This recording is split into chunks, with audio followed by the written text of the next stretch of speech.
Bonjour à toutes et tous et bienvenue dans la vallée qui résonne.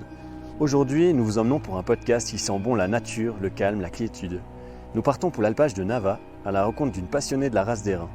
Elle s'appelle Sandra Laude et donne un sacré coup de main à l'équipe de l'alpage pour s'occuper des vaches qui ont alpé le week-end dernier.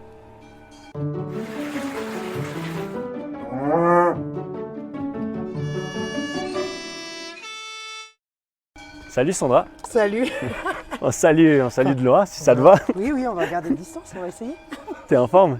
Ouais, tip top, impeccable. Ouais. Tu nous accueilles un peu au paradis ici. Ah, c'est clair, ouais, c'est clair. Folie, le temps est avec nous.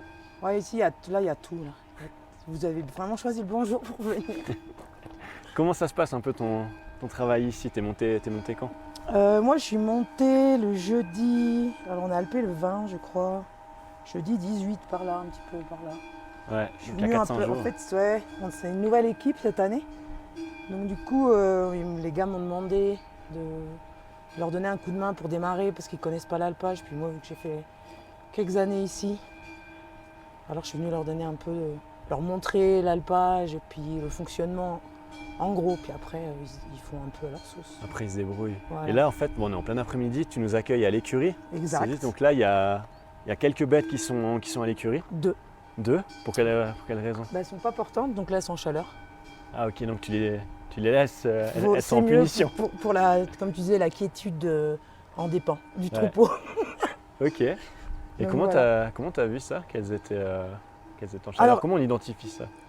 Déjà, bon, là, pour Batisha, typiquement, c'était facile parce que le propriétaire nous a dit qu'elle arrivait à 21 jours, parce que les chaleurs, c'est chaque 21 jours, mardi, donc ça a été simple.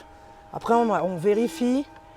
Alors, il y a les très connaisseurs qui arrivent à aller juste derrière la vache, puis à regarder, puis dire ouais, elle est en chaleur. Puis après, il y a des vaches qui montrent un peu moins. Donc, du coup, en général, on les sort avec une autre, souvent une copine de préférence. Mhm. Puis si elles se mettent à cavaler, et puis celle qui est en chaleur se laisser monter dessus, en général, on se dit c'est bon, Ah, on peut mettre dedans. Donc là, on peut aller les voir d'ailleurs, elles Oui, sont, si tu elles veux. sont dans l'écurie.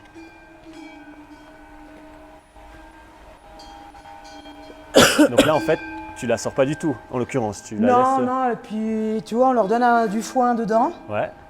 de l'eau, enfin, un, deux, trois, ce qu'elles ont besoin pour tenir la journée, quoi. Et tu vois, là, les écuries, c'est cool, il fait chaud dehors, et ben là, il fait frais. C'est vrai qu'il y a une fraîcheur ici dedans. Ah ouais, c'est cool. C'est cool. Elle a assez faim en ce moment. Ouais, bon là, elle a mangé déjà pas mal ce matin. Après, tu sais, ils ont un rythme un peu les vaches. Là, elle s'est couchée entre midi et 2h, 2h30. Enfin ouais, quand t'es arrivée, elle vient de se lever. Elle a un peu le même rythme que les autres dehors. D'accord. Parce qu'en général, elles arrivent, on les sort à 7h. Elles arrivent au parc, elles mangent tout de suite. Donc tu sais, elles ont passé la nuit, donc sans faim. Elles arrivent, elles mangent de suite, puis après elles mangent, je sais pas, 2-3 heures. Puis gentiment, elles commencent à se coucher, puis à ruminer. Mais elles ont toutes un rythme plus ou moins similaire. Bah, surtout en troupeau, ouais, Surtout je en pense. troupeau. C'est comme ça que ça se passe. Enfin, c'est comme ça que je le vois. En général, en plus, quand tu les as en troupeau, elles sont habituées au rythme qu'on leur impose, en guillemets, même si c'est quand même plus elles qui nous imposent un rythme. Parce qu'il faut les sortir tôt, Et vous êtes sur un troupeau de combien au total? je ne vais pas dire de bêtises, mais je crois que c'est 74, mais je suis pas sûre. Donc il y a les deux qui sont là et puis les 70, plus ou moins 72 autres. Ouais, voilà, on a en tout, on a 74 airains, logiquement, et 23 blanches. Ok, ouais. Pour le lait et le fromage. Et là, les 74, elles sont pas toutes au même propriétaire, évidemment. Ah ouais, non, c'est clair, ouais. Ouais, ça serait incroyable que quelqu'un arrive. C'est plusieurs Je crois que propriétaires. ça arrive. Hein. Ouais. Et puis, Donc, ouais, typiquement, celle-ci, elle est à la famille Rosis. Donc, Vanessa, Christophe, Jean-Maurice, voilà. mhm.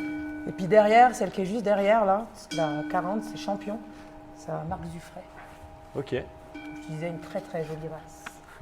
Et justement, là, par exemple, tu dois avertir les propriétaires que la bête est en chaleur ou bien pas nécessairement, c'est quelque chose de... Alors là, c'était prévu, elles sont montées, ils savaient qu'elles n'étaient pas portantes, donc ça sert vraiment à rien qu'on leur dise. Ouais. Par contre, si elle était montée en tant que portante et puis qu'elle était venue en chaleur, on aurait prévenu, on a dit tiens, peut-être elle a coulé le veau ou peut-être il y a un souci parce qu'elle est venue en chaleur. Tu vois. Ouais, ok.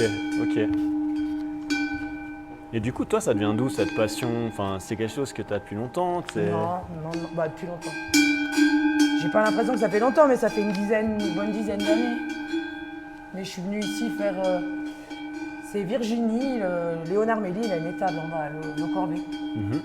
Et il est marié avec une fille qui s'appelle Virginie, et on a commencé les saisons ici ensemble il y a un peu plus de 10 ans.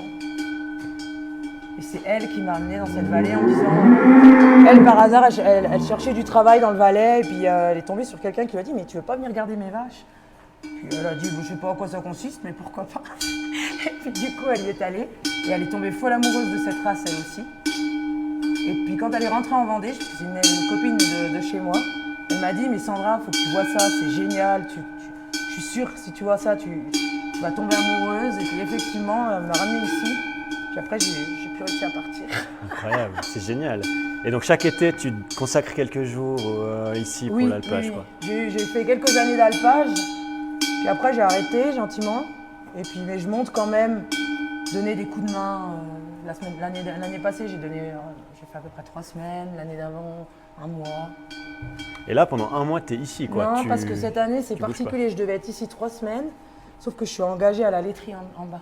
Ah ouais. Donc j'avais qu'une semaine de disponible pour venir un petit peu aider. Ah, génial. Mais 1 semaine, c'est déjà pas mal. C'est clair, surtout avec t'as choisi la bonne semaine. Enfin, cette semaine, c'est juste exceptionnel. Ouais, j'ai vraiment de la chance parce que le début, là, quand on est venu pour préparer, là, le jeudi, c'était des brouillards, la petite pluie. Et le samedi, c'est jour d'Inalpes, comme par miracle, tout s'est éclairé. Tout c'est clair. Puis ta journée type ici en haut, là, dans ta semaine, ça se passe comment le matin? À quelle heure tu te lèves? Bah alors moi, ici, vu que je leur donne qu'un coup de main, je viens pas pour la traite.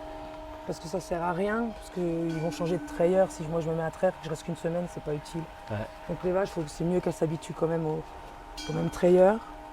Donc du coup, moi je viens sur les coups de 6h, 6h30. Et puis comme ça, je leur donne un coup de main le matin, laver les machines. Après, on détache les vaches ensemble. Quand je peux, je fais les écuries, comme ça le deuxième berger il est tranquille là. Et puis après je tourne ici, c'est à faire autour de faire des parcs. Ce matin on a été faire les parcs je suis allée faire les parcs avec Virginie justement, qui montait exprès pour ça. On a été faire les parcs à la clairière pour les blanches, tu vas leur donner un petit coup de main, faire de l'avance. Ouais. Parce que là justement, par exemple cet après-midi tu t'occupes plutôt de l'écurie, après tu vas nous emmener quand même au parc. Mais pendant que tu t'occupes là, il y a aussi d'autres personnes qui sont bas au parc pour regarder. Alors ça c'est les bergers, c'est ceux qui sont là pour la saison. Ouais. Donc tu as un premier et un deuxième berger. Ouais. Donc, le premier là c'est 2 Roumains. Le premier s'appelle Léonut et puis le deuxième c'est Dorine. Ok. Voilà. Eux ils sont là à la saison, donc eux ils sont bergers, ils restent avec les bêtes, c'est ça leur job. Ouais, je pense qu'on va les croiser après. Tu vois typiquement Jeanne qui est à la sieste maintenant, elle c'est le fromage. Dommage que tu ne peux pas la voir, elle est très très sympa. Ouais, de toute façon, je remonterai une autre fois, ça c'est clair. Peut-être qu'on peut aller au parc gentiment, comme ça. Oui, si tu veux, on regarde ça. C'est bon, j'ai donné à boire à manger, donc on peut y aller. C'est tout bon. Puis avant, tu as expliqué en fait qu'il y a comment on dit ça? L'alpage, l'énergie de l'alpage, elle est directement liée à la... Oui, en tout cas, l'alpage du bas, parce que tu sais, on alpe sur 2 étages ici. Ouais. Enfin, comme à Moiry par exemple aussi, ouais. Comme dans même pas mal d'alpages. Et en bas, oui, c'est une turbine qui fournit l'électricité, en haut, c'est des panneaux solaires. Ok. Depuis longtemps, c'est aménagé? La turbine, ouais, moi en tout cas, depuis aussi longtemps que je me souvienne, donc ça fait à peu près 10 ans que je suis là, elle était déjà là, cette turbine. Donc ça doit faire quand même un petit paquet d'années. Je peux pas te dire exactement, je me suis pas vraiment intéressée, je t'avoue. J'ai toujours connu ça. Je crois que j'étais ici en 2006, 2007. Je sais plus. Et du coup, c'est folle, t'es complètement tombée amoureuse de la vallée. Ah, c'est clair, puis des gens d'ici aussi. Ouais. C'est pas... J'ai commencé par tomber amoureuse des vaches. Ça, je crois que ça a été le premier... Non, c'est pas vrai. La première chose, c'était quand même le paysage. Premier truc qui m'a un petit peu claqué. Puis après, effectivement, quand j'ai commencé à tourner autour de ces vaches, c'était fini, quoi.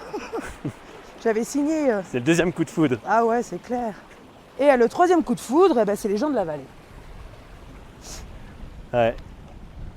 C'est vrai qu'on s'attache vite. Ouais, puis il y a vraiment une ambiance. J'aime bien cette ambiance où tout le monde se connaît un peu. Je trouve ça sympa ici. T'es en voiture, tu lèves la main sans arrêt pour dire bonjour. Tu te sens jamais seul ici. En fait, tu conduis à une main, c'est vrai en Non, général. mais c'est vrai. Moi, j'ai la main sur le volant comme ça, puis je fais ça. J'adore, je trouve ça génial. En France, ça n'existe pas, ça. Ah, c'est d'origine, alors tu es d'où? Je suis en France, de Vendée. Ouais. Donc, c'est sur le littoral, complètement à l'ouest de la France. En dessous la Bretagne. en Ouais, je gros. connais. C'est assez touristique aussi comme région. Oui, surtout la côte vendéenne. Ouais. Mhm. Mais c'est pas la même ambiance. Non, non, non, c'est pas du tout. Alors, j'adore hein, mon chez moi, hein, faut pas. Mais ici, j'ai trouvé autre chose. Et l'hiver, donc toi, tu bosses sur le domaine skiable, le Exact. Rimenzinal. Ouais. À la marmotte, La marmotte. la buvette, la jolie buvette.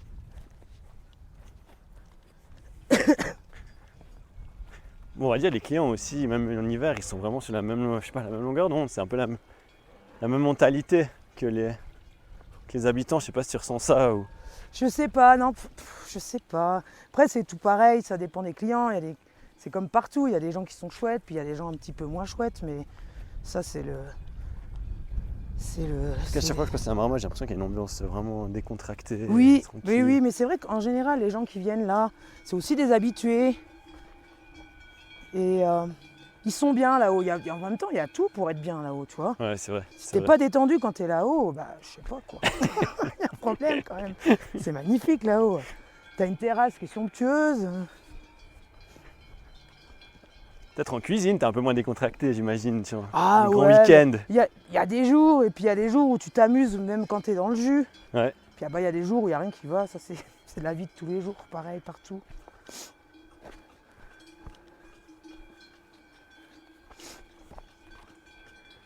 Ça, c'est ce qu'on appelle les sentiers des vaches.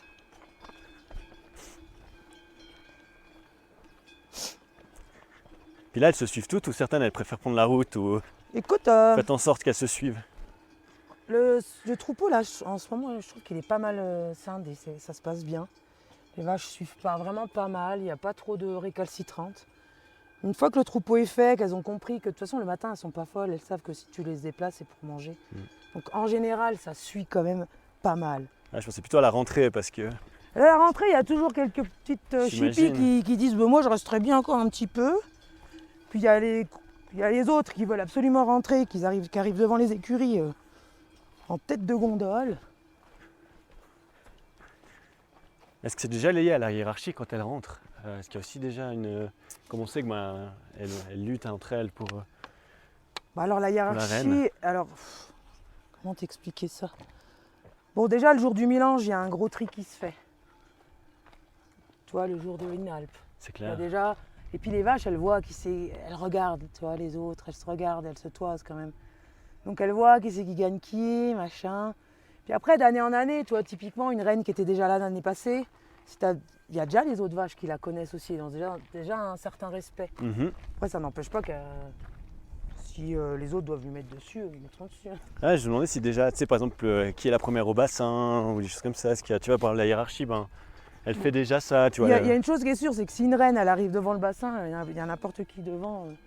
Elle s'enlève. En général, oui, sauf une qui est une petite rivale, puis qui prendrait l'occasion pour se battre là maintenant. Mais souvent, les reines, tu les regardes, elles mangent. Si elle veut pousser une parce qu'elle préfère ce petit bout d'herbe, elle va pousser. Puis l'autre, elle va dire bon, bah, d'accord, t'es la reine. Donc là, on a marché, franchement, 5 minutes, même pas, pour descendre depuis l'écurie, puis on est déjà. Ouais, à On est couper déjà à au travers, parc. ça va. C'est Ouais, bon. coupe à travers, c'est rapide, ouais. Et là, c'est incroyable comme c'est ouvert, Ah, c'est avec toutes joli. les bêtes. Et Elles Là-haut, ont- là-haut, c'est l'alpage de Barnosa, là, Ouais, le joli ouais. petit truc que tu vois. Exactement. Le chemin Cerzinal qui passe là-bas. Avec la vue sur le Bessot. Elles sont calmes. C'est bien. Puis là, elles ont gardé les numéros du mélange, enfin, Ouais, d'une Alpe, quoi. C'est les numéros qui vont les suivre tout le long de C'est de pour ça, l'alpage. c'est pour ça que tu disais, les deux bergers, en fait, peuvent suivre. Ouais, peuvent puis au noter début, les- quand tu connais pas toutes les vaches, d'avoir un numéro sur chaque vache, c'est quand même pratique. Comme ça, après, on a une liste avec le bétail, avec un nom qui correspond au numéro. Du coup, les bergers, ça leur permet de connaître assez vite le nom de la vache en l'assimilant en numéro. Et ce qui est assez bien de voir, c'est que en fait, souvent les numéros qui suivent sont au même propriétaire. Ouais, à peu près. Donc ça veut dire qu'elles restent un peu entre elles par troupeau. Souvent, ouais, ça arrive. Après, il y a aussi des petites exceptions, genre des copines d'alpage qui étaient copines l'année d'avant, de 2 troupeaux différents, mais qui se retrouvent là, un peu comme toi quand tu retrouves un pote de colonie, et tu te dis tiens, et tu traînes avec, tu vois. Quand tu vois ça qu'elles sont copines, à quoi tu remarques ça là par exemple? On est devant le troupeau là, je sais pas, elles restent toujours ensemble. Bah, après les troupeaux de propriétaires sont en général assez déjà soudés. Après, même s'il y a toujours parfois quelques désaccords entre quelques-unes. Mais après, comment tu vois qu'elles s'entendent, c'est qu'elles sont calmes entre elles. Tu vois, regarde là, elle est en train de la lécher. Ouais. Elle prend du plaisir à être léchée. Exact. L'autre, elle est à côté, elle en a rien à faire. C'est un peu un comportement calme que tu vois. Après, s'il y a une bête, par exemple, qui passe à côté de la 47, là, typiquement maintenant, et puis qu'elle s'aime pas, 47, elle va se méfier, elle va tout de suite regarder et dire. Par contre, une copine, elle se méfiera pas, tu vois. Bon, il y a un rôle d'observation qui est énorme en fait. Ouais. Hein. Tu es tout le temps en train d'observer. C'est ça qui est intéressant en fait, parce qu'elles sont drôles à regarder en plus. Elles ont des. Puis elles ont.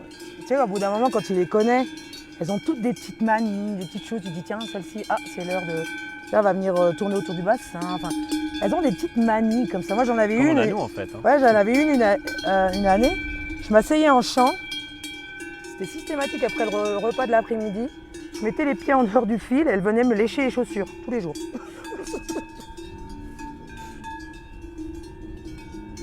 Je pense que tu crées aussi une relation hein, quand tu restes en tout cas un mois là en haut, même quelques jours. Ça c'est mes copines quoi, c'est clair. Ça devient vraiment des copines, tu les aimes. Tu leur parles, Ah complet. Tu leur dis quoi? Un peu de tout et rien, t'es gentil.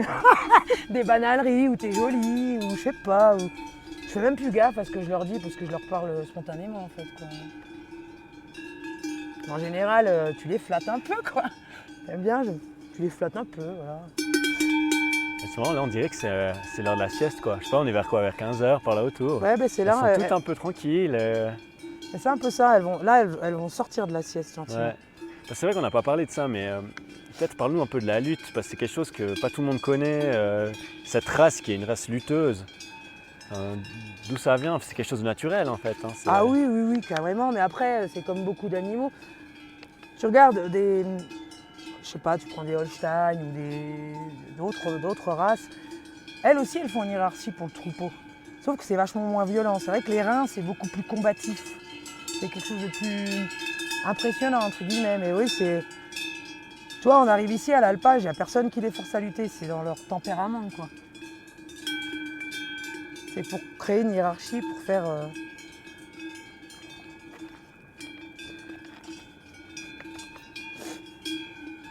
Mais ouais, c'est complètement naturel chez ces bêtes. Après, c'est impressionnant parce que c'est très... Là, tu vois, 56, ça vient de pousser l'autre en disant « mais non, c'est ma place ».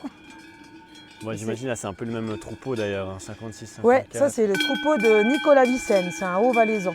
Ok. Ah, puis il a ici les bêtes. Tiens, ben là, t'as une lutte.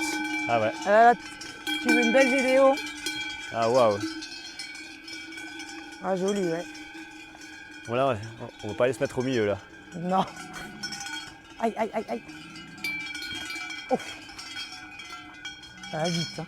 T'as vu les autres qui regardent la lutte, d'ailleurs? Ouais. Allez, c'est fini. 36 qui a gagné contre la 11. Elle reprend, non, elle reprend pas.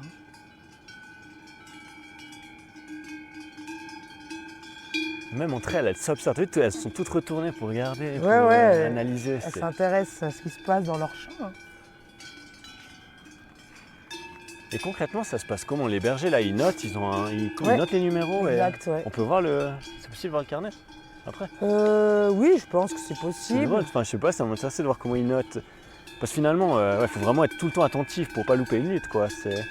Ouais, faut être là, puis c'est surtout... Alors, Enfin... Ce qui est important, vraiment, c'est d'éviter les blessures. C'est que il y a toujours quelques opportunistes, des vaches qui viennent... Quand t'as deux qui luttent comme ça, ça arrive qu'il y ait une troisième qui veulent en profiter puis rentrer dans les côtes d'une autre pour causer des blessures qui sont pas terribles, quoi. Donc le berger, il est aussi là pour protéger la lutte. Que la lutte se passe le plus... Parce qu'on a vu avec la puissance qu'elles ont, elles se déplacent vite dans la lutte. Alors c'est vrai qu'elles peuvent arriver vers d'autres qui... Donc ouais, quand c'est comme ça, tu protèges la lutte, que personne vienne blesser les deux qui sont en train de lutter, que ce soit un peu...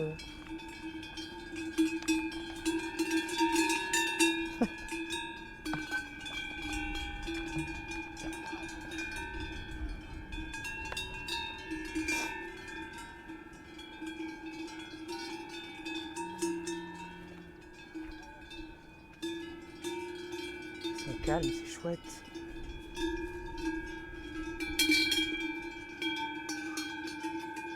C'est déjà arrivé justement qu'il y ait des blessures. Oui, ça arrive.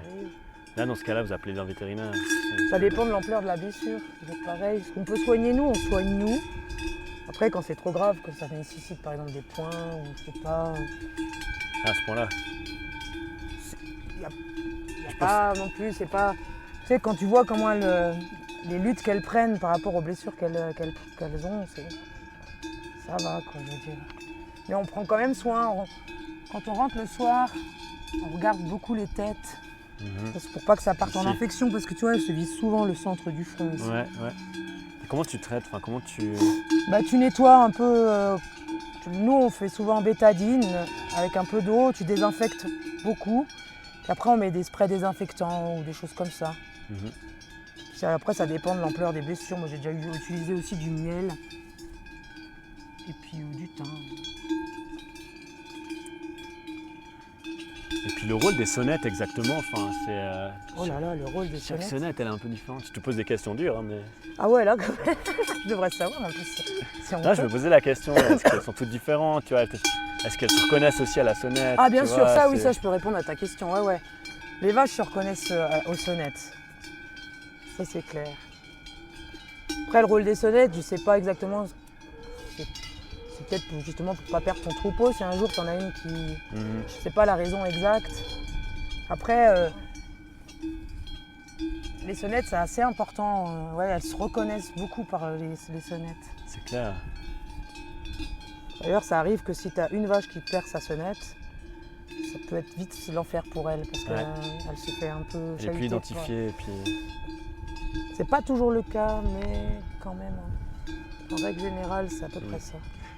Et finalement, donc là, jusqu'à mi-septembre, on va dire, elle reste à l'alpage. Ouais. Puis à la fin, comment la reine, elle est finalement désignée? Parce que la reine, elle peut aussi perdre une lutte pendant l'été. Comme tu disais tout à l'heure, c'est de la surveillance permanente. Donc les bergers, ils sont là pour répertorier toutes ces luttes tout le long de la saison. Et puis après, on fait un classement avec tout ça, quoi. Tu vois, c'est un peu, je sais pas comment expliquer, mais... sorte de points. Si tu veux, par exemple, la reine perd de aucune vache, donc c'est la reine. Ensuite, tu as toutes celles qui viennent derrière, il y a celles qui perdent que d'une, après il y a celles qui perdent de deux, celles qui perdent de trois, celles qui perdent de quatre. Ouais, ça se fait c'est comme ça. Clair. Donc tu comptes les bêtes quand tu as en fin de saison, en règle générale, tu regardes le carnet, puis aussi après de ce que tu peux observer en champ, parce que c'est beaucoup d'observation aussi. Parfois, il y a des choses qu'on voit pas tout de suite, et puis ou qu'on a noté, et puis qui peuvent changer d'une journée à une autre. Du coup, après, tu comptes le nombre de vaches. Je sais pas, on va dire, là, j'ai la 60 devant moi, donc c'est l'exemple que j'ai. On va dire, tu regardes, tu dis la 60, elle a perdu de celle-ci, tu comptes. Puis si tu es au-delà de 15, tu dis bon, elle sera pas classée. Ouais. Si tu es en dessous de 15, à Nava, ils font défiler les 15 premières, mais c'est les 10 premières à peu près les plus importantes, on va dire. Ouais. Et puis donc, mi-septembre, lors de la des Alpes, elle défile. Exact. Décorée avec des jolies décorations, des fleurs, tout ça. Parce qu'elles ont bien mérité. Et toi, tu es là chaque année pour la des Alpes, j'imagine. C'est quand même aussi pour vous, c'est quand même aussi un beau moment. C'est chouette, quoi. Elles redescendent. Puis quand tout s'est bien passé, tu es content. Puis elles arrivent, elles sont belles, quoi. Elles ont profité de la belle herbe de la montagne. C'est vrai que pour un touriste qui n'a jamais vu ça, c'est quand même un moment, je trouve, spécial, quoi. Ouais, puis ça se sent dans l'air. Ouais. Je veux dire, c'est la fête, les gens sont heureux, les propriétaires, ils sont contents quand ils mettent les vaches en haut parce qu'ils en sont occupés tout l'hiver. Et archi contents quand ils les retrouvent, C'est clair. quand elles redescendent, parce que c'est leur petit bébé, quoi. Donc quand elles arrivent en bas, c'est la fête. Et puis si ça s'est bien passé, encore une fois, c'est des beaux moments, quoi, vraiment. Puis on se réunit tous autour de cantines, il y a de la musique. Ça, on retrouve autant à l'Inalp qu'à la Désalpes, c'est vrai. Puis c'est quand Oui, même des oui, ambiances oui. chaque fois particulières. Exactement. Ces moments, mais, ouais. C'est différent. La Désalpes, je dirais que quand même l'Inalp, c'est un peu plus stressant. Pour les propriétaires de la race d'airain, je dis bien. Ouais. Parce que c'est vrai que voilà, tu vas mettre tes vaches un peu dans l'arène, entre guillemets.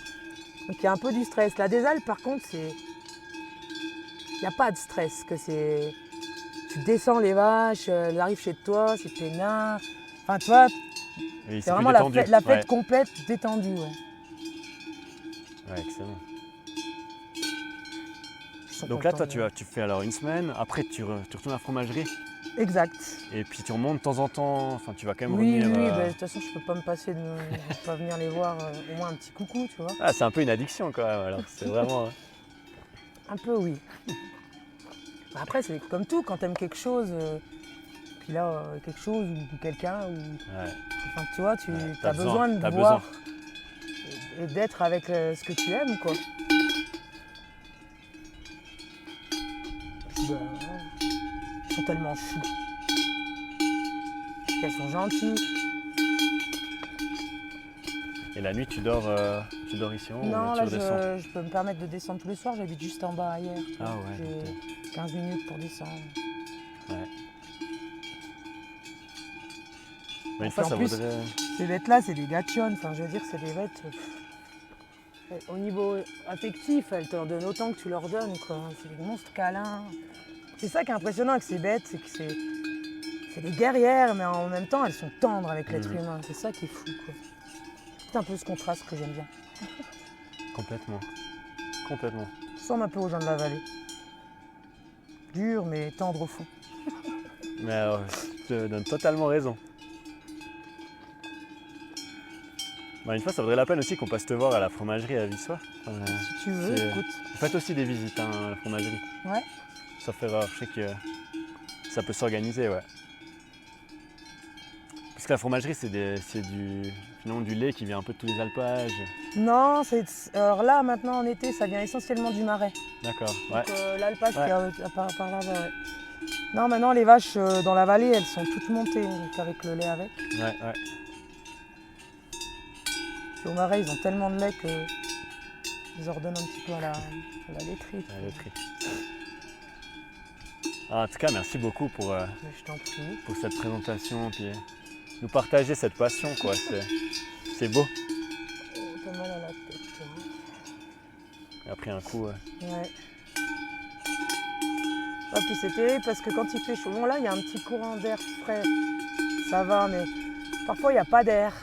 Tu vois, c'est les grands soleils.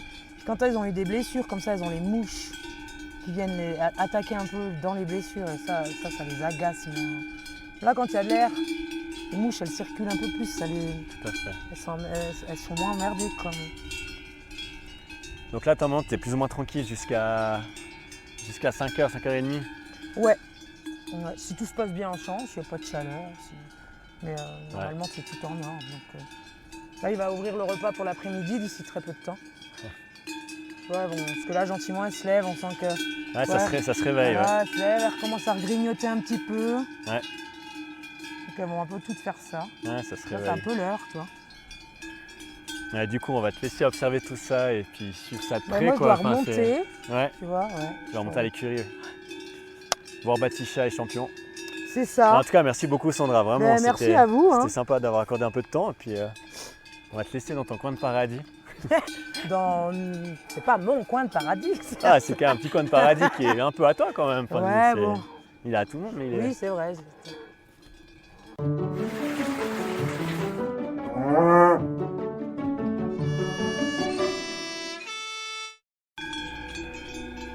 Voilà, c'est terminé pour ce podcast à l'alpage de Nava. Un grand merci à Sandra de nous avoir partagé sa passion et ses petits conseils.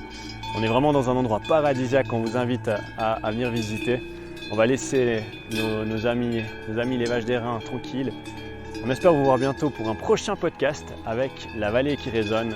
D'ici là, portez-vous bien. Bye bye.